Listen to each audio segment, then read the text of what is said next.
चंदन के रगछिया मोरा रे अंगनवा चंदन के रगछिया ता चढ़ी कुरे काग रे सोने चोंच मढ़ाए देबो बायस सोने चोंच मढ़ाए देबो बायस जो पिया आवत आज रे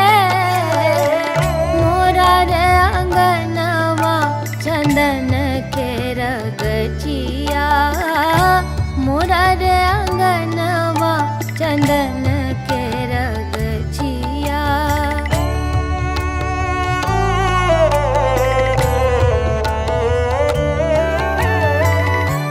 गावह सखी सब झूमर लोरी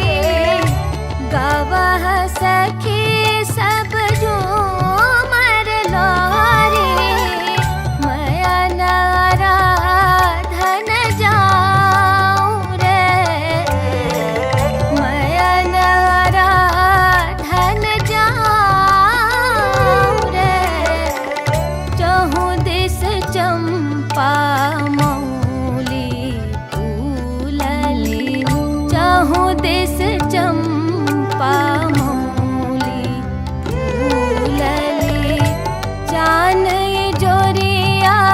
रात रे मोरा रे अंगनवा चंदन के रगछिया मोरा रे अंगनवा चंदन के रगछिया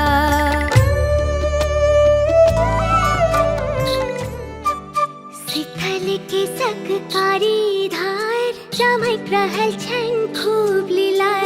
पियर टिकुली साज सिंगार आँखम डूब को भजा पार शीतल के सककारी धार चमक रहल छन